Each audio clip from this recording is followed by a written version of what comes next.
ক্লাসরুমে তো স্কুলে ঢোকা আছে, এখানে আইসিডিএস সেন্টার, এখানে জুনিয়র হাই স্কুল, এখানে আপনার হচ্ছে প্রাইমারি স্কুল। এই মাঠ ভর্তি জল, বাচ্চাদের যে অবস্থা, কারো পায়ে পড়া হয়ে যাচ্ছে, হয়ে যাচ্ছে, চুলকানি হয়ে যাচ্ছে, পচা খুবই, এবং এর মধ্যে দু একজন বাচ্চা অসুস্থ হয়ে যাচ্ছে। এই সমস্যার মধ্যেই আমরা আছি। কতদিন ধরে এই সমস্যা? এই সমস্যা তো বৃষ্টি হলেই এই সমস্যা। এটা যেন তাড়াতাড়ি সমাধান হয়ে যায়, এটাই চাচ্ছি। হেমতাবাদ ব্লকের বাহালা গ্রামে চারিদিকের প্রায় সব পুকুর ডোবা বুঝিয়ে তৈরি হয়েছে বাড়িঘর। এদিকে নিকাশি ব্যবস্থা না থাকায় এলাকায় সমস্ত জল এসে জমছে বেহালা গ্রামে একই চত্বরে থাকা বেহালা জুনিয়র হাই স্কুল, বেহালা প্রাথমিক বিদ্যালয় এবং বেহালা অঙ্গনওয়াড়ি কেন্দ্রে। জমা জল পার হয়ে বিদ্যালয়গুলিতে আসতে হচ্ছে সমস্ত ছাত্রছাত্রী থেকে শুরু করে শিক্ষক শিক্ষিকাদের। নোংরা পচা জল স্কুলগুলোর ভেতরেই জমে থাকছে, ফলে একদিকে যেমন দূষণ ছড়াচ্ছে, তেমনি ছাত্রছাত্রীদের মধ্যে নানান চর্মরোগের প্রকোপ দেখা দিচ্ছে। বাহালা জুনিয়র হাই স্কুলের এক ছাত্র জানিয়েছেন, জুতো খুলে নোংরা পচা জল পার করে ঢুকতে হচ্ছে ক্লাসরুমে, এমনকি ক্লাসরুমেও জল ঢুকে যাচ্ছে।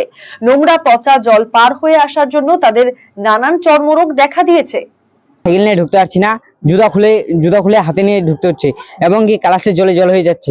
এগুলার জন্য পায়ে চুলকানি, ঘা ইত্যাদি হয়ে থাকে। বাহালা জুনিয়র হাই স্কুলের প্রধান শিক্ষক অখিল চন্দ্র ঘোষ জানিয়েছেন, এই চত্বরে মোট 2টো স্কুল এবং একটি অঙ্গনওয়াড়ি কেন্দ্র আছে। একটু বৃষ্টি হলেই এখানে জল জমে যায়।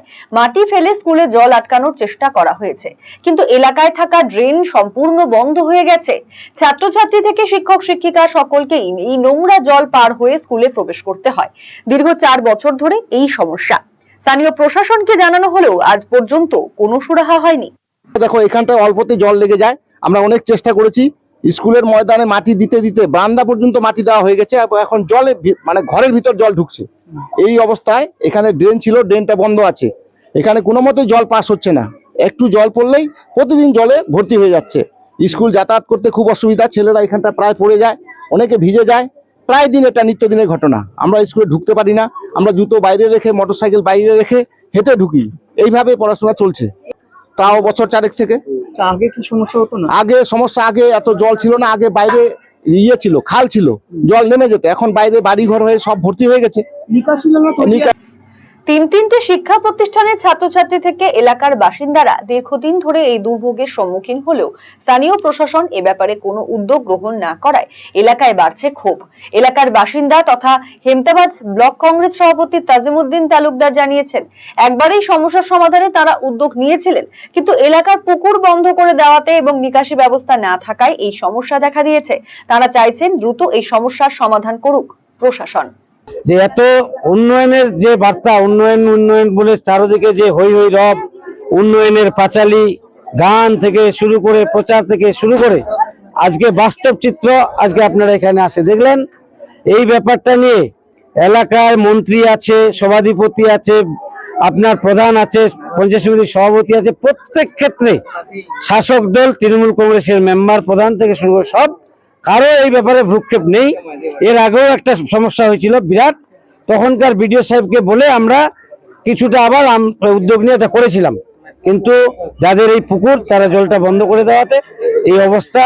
একটা পবিত্র রমজান মাস চলছে, এই যে পাশে মসজিদ, আমরা যে একটা পবিত্র সহকারে নামাজটা পড়তে যাব অজু টজু করে, সেই পবিত্রতাটা আমাদের থাকছে না। ক্লাসরুমে ঢুকে যাচ্ছে জল। হেমতাবাদ থেকে মৃন্ময় বসাকের রিপোর্ট, আরসিটিভি সংবাদ। কলকাতার RGM Ayurvedic medical college and হাসপাতালের medical officer doctor Somnath Dutta এখন নিয়মিত রোগী দেখছেন রবিবার, সোমবার এবং মঙ্গলবার।